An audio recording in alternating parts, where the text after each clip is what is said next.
Before we jump into this next adventure, I just wanted to remind you that we are collecting money for our kids NGO based in Ghana, Buzua, where we are having several projects. Currently, we built a youth center there. If you have the money, then donate. Everything is in the description of the video. You can find everything on our website, runningbeartravels.com. And if you don't want to donate, you can also buy a shirt that I'm wearing right now. And by buying this shirt, you also support the whole project. Thank you very much. And now let us hop into the video. Enjoy.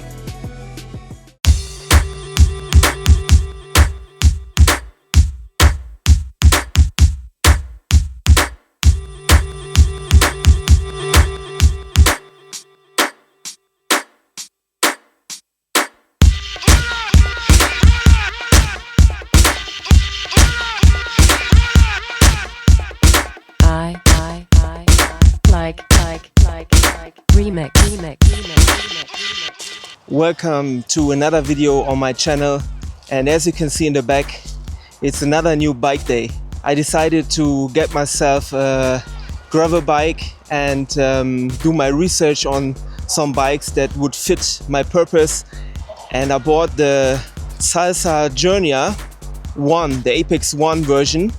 Yeah, so first of all, what is the purpose of this bike? That question you always have to ask yourself, and for myself, the bike has to do my commuting and also should be capable of going on some light gear bike trips, on some lighter type of gravel. It shouldn't be too fast and also not too slow.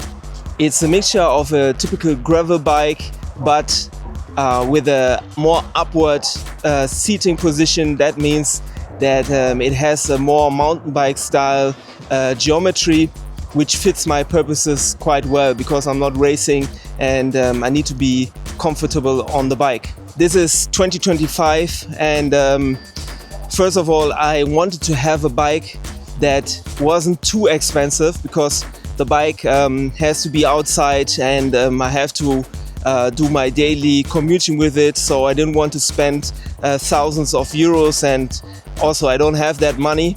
I think by the time I record this video, you can get the bike for 1,299 euros or dollars. For what it comes with, that's a true bargain, if I have to say. With the bike, there are a lot of first times for myself. First of all, let's get into the tires. As you can see, the tires are quite small. They are 650B tires.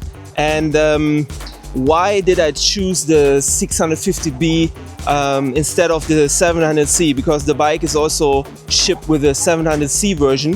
First of all, the tires are 57 millimeters in width, which gives a more smoother ride. I can go lower in air pressure on these tires, and they absorb a lot of bumps on the road. Then another first time for myself at least is the sort of tire I'm riding on a gravel bike. As you can see, it's a mixed terrain tire. In the middle you have a more road oriented grip, and then on the side walls, like on the sides, you see that it's also meant for some lighter gravel.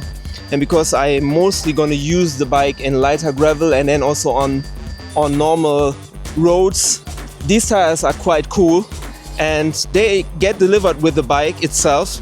So at first I wasn't sure if I'm going to keep those tires, but they work just fine. The tires are on some WTB ST rims. I have to say that the rims are not the best quality, but for now I'm going to keep them.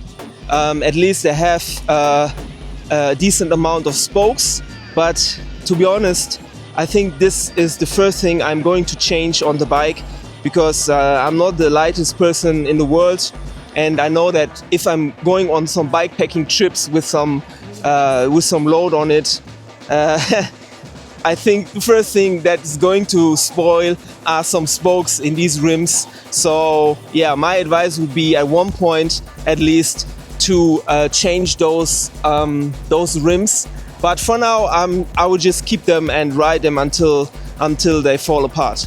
Another first time for me is SRAM Apex, and I have to say this is quite comfortable shifting, and the SRAM Apex is fast and really on point, and it's low in maintenance. So that's what I really like about the shifting, because I will ride this bike in all kinds of weather during the winter. Yeah, the frame itself, as you can see, it has a more upright position, like a more mountain bike type of geometry, which I really like. If you want to, you can also upgrade the bike with the dropper bar.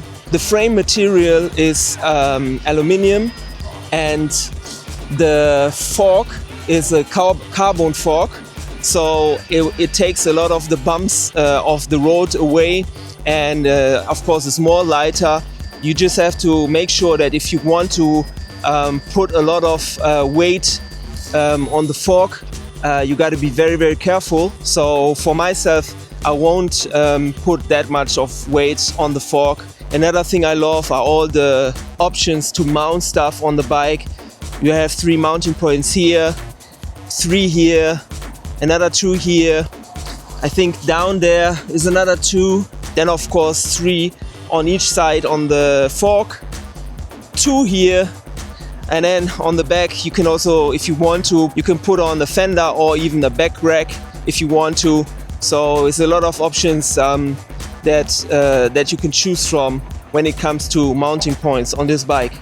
The saddle really surprised me. At first I was like, well, I'm going to change my saddle right away to my Brooks saddle, but this WTB Vol saddle, it works perfect on this bike. You see, I just dropped it a little bit to the front because I like a more sportive sitting position on the bike, and for me the saddle works 100%. It's a dope saddle. I'm not the smallest person in the world. I'm like 6'1", and I'm also not the lightest type of person, and the saddle works 100% for me. And why should I change the saddle if it works? The drop bar itself comes from Salsa. For myself, it works fine, and also for my type of riding that I'm doing right now in the city and also on my trips, it works perfect. I'm not going to change the handlebar. If I'm going to change it, then it's going to be for maybe a redshift drop bar solution. But for now, I don't want to spend more money on this bike. Another thing I have to mention are the brakes. So these are mechanical brakes by Tektro, and if you are loading the bike, fully load the bike, you have to be a little bit careful, because of course those mechanical brakes are not as strong as the hydraulic brakes. That being said, when I rode downhill on this bridge here and I had a lot of speed, you have to be a little bit careful and don't overuse your luck. So yeah, compared to the brakes on my Surely Krampus, these brakes are like little children, but it is what it is. It's a budget bike. It's not like a high-end gravel bike, so there has to be some sort of middle way in terms of what they put on the bike. Yeah, so let me talk a little bit about the way the bike behaves on road and then also on gravel. Because of the geometry, and then combined with the 650B tires, the bike feels very fast when you want to maneuver it, and that's something that I really was lacking with my old gravel bike. The old gravel bike was light, but I don't know, I couldn't maneuver it the way I wanted to, and I couldn't put enough pressure and stability into the drop bars. But with this bike, I can really use the drop bars as they are supposed to be. I can grip on top, I can grip inside the drop bars, and I really trust those drop bars and the bike itself because of the way the geometry and the weight is distributed on the bike. Yeah, so I hope you enjoyed my little upgrade video on my bike.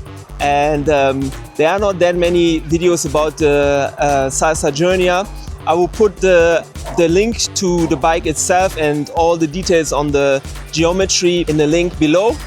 And for now, I hope you enjoyed this video and keep pedaling.